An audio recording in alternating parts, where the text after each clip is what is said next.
इस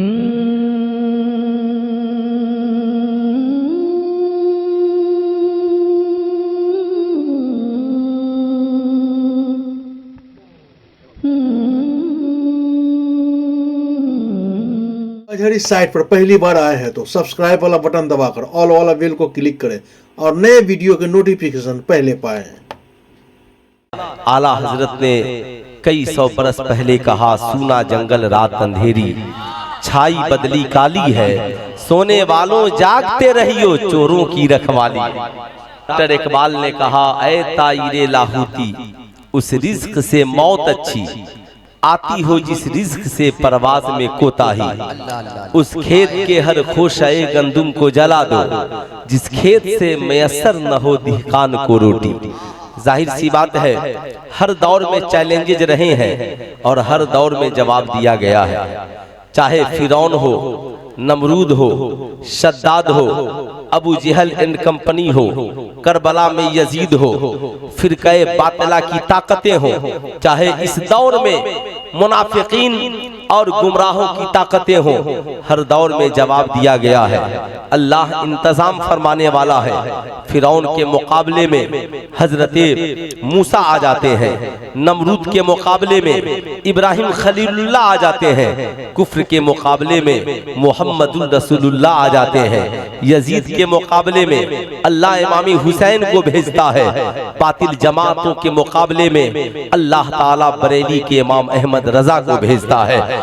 जाहिर सी बात है, जब तब जमाने ने चैलेंज किए हैं और लोगों ने उंगलियां उठानी शुरू की हैं, वक्त और की पहिए की आवाज बन करके साहब ये सारे जवाबात दिए गए हैं। जरूरत इस बात की है, हमें भी अपने आप को बदलना होगा।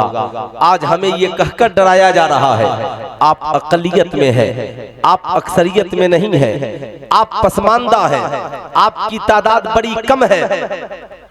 मैं ये अर्ज कर रहा था, जमाना हमें डरा रहा है, आप अकलियत में है, आपकी तादाद बड़ी मुख्तसर है, आप पसमानदा है, आप बोलिए मत। लेकिन जमाना तो बहुत पहले से हिंदुस्तान में हम अकलियत में है, मगर अकलियत पे, अक्सरियत पे, अकलियत में रहते हुए जो भारी बनकर के दिखा गए, उन्हें एपीजे अब्दुल कलाम कहा जाता है। अकलियत में रहते हुए अक्सरियत पे भारी बनकर जो दिखा गए, उन्हें वीर अब्दुल हमीद कहा जाता है। जो अकलियत में रहते हुए अक्सरियत पे भारी बनकर चले गए, उन्हें बरेली का इमाम अहमद रजा कहा जाता है। जो अकलियत में रहते हुए अक्सरियत पे गालिब आ गए, उन्हें सरकारे सुल्तानी कहा जाता है। जो अकलियत में रह करके अक्सरियत पे हाकिम बन गए, उन्हें हिंद का राजा हजरत ख्वाजा गरीब नवाज कहा जाता है। क्या आपने भारत की उस बेटी को नहीं देखा? जमाना हमें चैलेंज कर रहा था, लोग हमें उंगलियां दिखा रहे थे, सरहद पार की बातें कर रहे थे, मगर जमाने की निगाहों ने देखा साहब कि एक इस्लाम की बेटी ने सबके सर को झुका करके रख दिया और बता दिया हम मुसलमान हैं। अगर हम बिकने पे आते तो आज भारत मिसाइल के मामले में दुनिया का सुपर पावर मुल्क नहीं बनता। अगर भारत को ये ताकत और ये सलाहियत मिली है तो उस लाडले की वजह से मिली है, जिसने अपने रिसर्च और अपनी इल्मी लियाकत और अपनी तमाम थ्योरी को अमेरिका के हाथों नहीं बेचा, साहब रशिया के हाथों नहीं बेचा, सारे मगरिबी ममालिक के हाथों नहीं बेचा। कहा पैदा इंडिया में हुए हैं तो हम अपने इल्मी पावर को इंडिया के लिए खर्च करेंगे। और इंडिया को उस मिसाइल मैन ने सुपर पावर बना करके जमाने में उभार करके दिया है। कोई जो इस इंसान का मुकाबला करे, यानी मेरे कहने का मतलब ये है, अब जरा मेरी बात गौर से सुनिएगा, फर्क ये नहीं है हमारी तादाद कम है, कोई कम है कोई ज्यादा है, लेकिन ज्यादा कम से फर्क नहीं पड़ता। कम तो हम उस वक्त थे जब अल्लाह के नबी ने इस्लाम की तबलीग शुरू की थी। हमारी तादाद क्या थी? दारे अरकम में बैठकर मुस्तफा जाने रहमत इस्लाम की तबलीग कर रहे हैं। पूरे कुफारे मक्का इस्लाम के खिलाफ खड़े हैं। हजरत उमर इब्ने खत्ताब 40वें मुसलमान की शक्ल में इस्लाम कबूल करते हैं, खलीफतुल मुस्लिमीन बनते हैं। जमाना देखते रहा और आधी दुनिया से ज्यादा पर मुस्तफा जाने रहमत के इस जानेसार ने इस्लाम का परचम फतहो कामरानी के साथ लहरा दिया।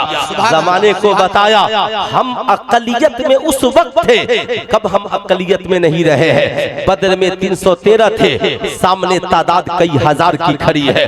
सुलह हुदैबिया में हमारी तादाद कम थी, सामने कई हजार की तादाद रही है। जंगे खैबर में हमारी तादाद कम थी, सामने कई हजार की तादाद खड़ी है। मैदाने करबला में हम साहब 72 थे, सामने 22,000 की तादाद खड़ी थी। मेरे कहने का मतलब ये है, इसलिए अकलियत के नाम पे हमें मत डराइए, हमें पसमानदा कह करके मत डराइए, बल्कि इस्लाम ने इसके लिए तरीका कार बताया। तेरे पास 3 चीजें हो तो तुम अकलियत में रहते हुए अक्सरियत पे गालिब आ सकते हो। आप कहोगे मौलाना वो 3 चीजें क्या है? पहली दौलत ईमान। क्या नाम है? पूरा मजमा हाथ उठाकर बोले पहली दौलत क्या है? ईमान। यानी ईमान मजबूत हो, तन्हा हुसैन की तरह मैदाने करबला में भूखे प्यासे रहकर खड़े रह सकते हैं। ईमान मजबूत हो तो सूखी हुई गुठली खाकर सहाबा की तरह मैदाने जंग में लड़ सकते हैं। ईमान मजबूत हो, तलवार की जगह लकड़ी लेकर के मैदाने जंग में उतर सकते हैं। यानी पहली जरूरत क्या है? ईमान। दूसरी जरूरत पावर ऑफ एजुकेशन, यानी आपके पास एजुकेशन हो। तीसरी आपका इखलाक बेहतर हो। यानी 3 चीजें अगर आपकी जिंदगी में आ जाए तो आप अकलियत में रहते हुए भी अक्सरियत पे भारी पड़ जाएगा। अकलियत में रहते हुए भी आप अक्सरियत पे भारी पड़ जाएंगे। अब इसके लिए जरूरत है, अब एक इंसान मैदान में खड़ा है, जमाने की निगाहों ने देखा था, यही तो वजह थी कि मुसलमान दरिया पार करते थे और कश्तियों में आग लगा देते थे। कहते थे अब हमें यहाँ से वापिस नहीं जाना है, मरेंगे या मर जाएंगे, बच गए तो गाजी कहलाएंगे, कट गए तो शहादत का जाम पी करके आएंगे। हम साहब उन लोगों की तरह नहीं है जो रोएंगे गाएंगे। या सारण कमिश्नरी छपरा का एक लाल मोहम्मद इम्तियाज बीएसएफ में कमांडर के पोस्ट पर था। 2 रोज पहले उसने मुल्क के लिए अपनी जान की कुर्बानी दे दी। हमें फख्र है कि हमारी कौम का एक शहजादा मुल्क के लिए कुर्बान हुआ। मगर आपको इस बात की फिक्र नहीं, आपको तो ये सोचना है, आपको ये सोचना है कि साहब हमें आगे बढ़ने का तरीका हमारे लिए क्या हो सकता है। आप याद रखिएगा, अगर समाज में आपको जिंदा रहना है तो इन मेलों की जगह आपको अपने सिस्टम को बदलना होगा। ये जो दिख रहा है ये हमारा किरदार नहीं है, ये जो बिक रहा है ये हमारा इखलाक नहीं है, ये जो उर्स के नाम पर हो रहा है इस्लाम का इससे कोई वास्ता नहीं है। साहब वो नहीं है। इस्लाम की सही तस्वीर ये है कि हम उर्स में आए, बुजुर्गों की चौखट पे हाजिरी दे और अदब के साथ बैठकर बुजुर्गों के किरदार का जिक्र करें, बुजुर्गों के कैरेक्टर का जिक्र करें। उधर जो दिख रहा है वो इस्लाम नहीं दिखावा है।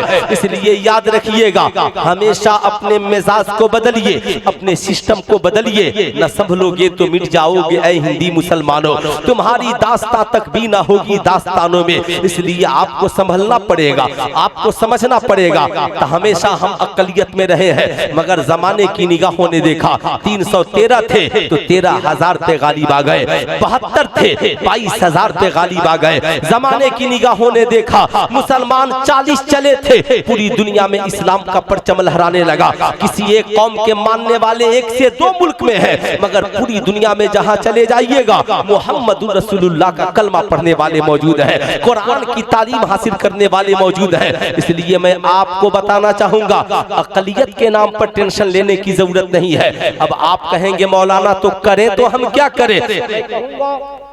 हमें वो करना है जो हमारे बुजुर्गों ने किया है, हमें वो करना है जो हमारे आका करीम ने किया है, हमें वो करना है जो साहब हमारे असलाफ ने किया है, हमें वो करना है जो सरकारे सुरकाही ने किया है, हमें वो करना है जो हजरत ख्वाजा गरीब नवाज ने किया है। सबसे पहले हमें अपने ईमान को मजबूत करना है। जमाना कुछ भी कहे, हम ईमानी ताकत पे कायम रहेंगे। जमाने को बताएंगे हमारे पास ईमान की ऐसी दौलत है मुसीबत में भी हम खड़े रह सकते हैं, भूखे प्यासे रहकर भी हम खड़े रह सकते हैं, चट्टान बन करके हम साबित कदम रह सकते हैं। जमाना हमें डराता रहे मगर हम डर नहीं सकते।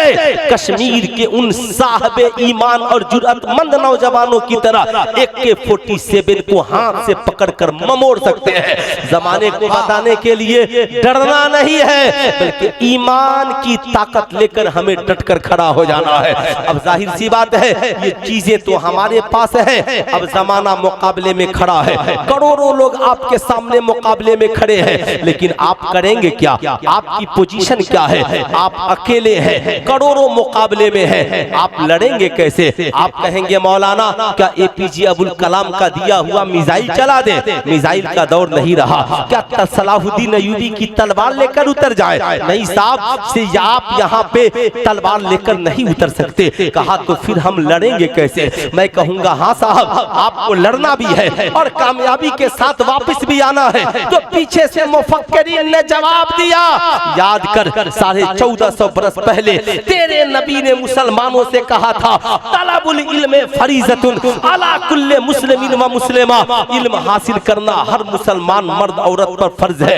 यानी तेरे पास तलवार की ताकत नहीं हो, मिसाइल की ताकत नहीं हो, बम बारूद की ताकत नहीं हो, एटमी ताकत नहीं हो, मगर तेरे पास कलम की ताकत मिल जाए तो कलम की नोक की ताकत से अकलियत में रहकर भी अक्सरियत पे हुक्मरानी करते हुए नजर आओगे, अक्सरियत पे गालिब होते हुए नजर आओगे। आप कहेंगे मौलाना वो कैसे? आपने नहीं देखा? नहीं देखा तो देखिए, छोटी जगह से आपको लेकर के चलता हूँ। साहब एक शख्स है जो तन्हा स्कूल में टीचर है, देखने में अकेला है, सैकड़ों बच्चे उसके क्लासरूम में बैठे हैं, मगर वो अकेला शख्स सैकड़ों पर इसलिए भारी है कि उसके पास पावर ऑफ एजुकेशन है। आप देख रहे हैं, आपकी तादाद हजारों की हो सकती है, आपके सामने सरपरस्ते जलसा अल्लामा नूरुल हसन साहब किबला बैठे हैं। ये इसलिए हमसे बेहतर है कि अल्लाह ने इन्हें पावर ऑफ एजुकेशन अता किया है। एक गांव है और उस बस्ती में सारे लोग इख्तलाफ के शिकार हैं। अचानक दारोगा पहुंचता है और कहता है, ऐ लोगों, मैं बहैसियत थानेदार कहता हूँ, इस गांव की नाकेबंदी की जाती है, कोई गांव से बाहर नहीं निकलेगा। अब साहब तन्हा एक शख्स की आवाज सब मानने के लिए मजबूर हो गए। साहब वो अक्सरियत में नहीं है, देखने में अकलियत में अकेला खड़ा है, मगर उसके पास पावर ऑफ एजुकेशन है। अब एक इंसान जिले का DM है, तन्हा उसकी आवाज सबको माननी पड़ेगी, इसलिए कि उसके पास पावर ऑफ एजुकेशन है। बाप की मस्जिद में आप सैकड़ों मुक्तदी हैं, मगर एक इमाम जब मसले का ऐलान करता है तो सब कहते हैं इमाम साहब ने ऐलान किया है इसलिए मानो, इसलिए कि उसके पास पावर ऑफ एजुकेशन है। आपको मानना पड़ेगा। आपके पास दुनिया की ताकत नहीं हो, मगर आपके पास पावर ऑफ एजुकेशन हो तो आप अकलियत में रहकर अक्सरियत पे गालिब आ सकते हैं। यही वजह है गौसे आजम इसलिए जमाने पे गालिब रहे, इसलिए कि उनके पास पावर ऑफ एजुकेशन है। ख्वाजा गरीब नवाज इसलिए जमाने पे गालिब रहे, इसलिए कि उनके पास पावर ऑफ एजुकेशन है। APJ अबुल कलाम तन्हा, इंडिया के सारे रिसर्चर एक तरफ और तन्हा APJ अबुल कलाम एक तरफ, इसलिए कि उनके पास पावर ऑफ एजुकेशन है। अभी इंडियन बॉर्डर पर जितने आर्मी फौजी लड़ रहे हैं सब एक तरफ और तन्हा सूफिया कुरैशी एक तरफ, इसलिए कि अल्लाह ने उसे पावर ऑफ एजुकेशन अता किया है। जाहिर सी बात है साहब, आपको ये मानना पड़ेगा, अगर आपके पास पावर ऑफ एजुकेशन है तो करोड़ों लोग माशरे में जहर घोलते रहे, कलम की एक ताकत करोड़ों लोगों को जवाब देने के लिए काफी है।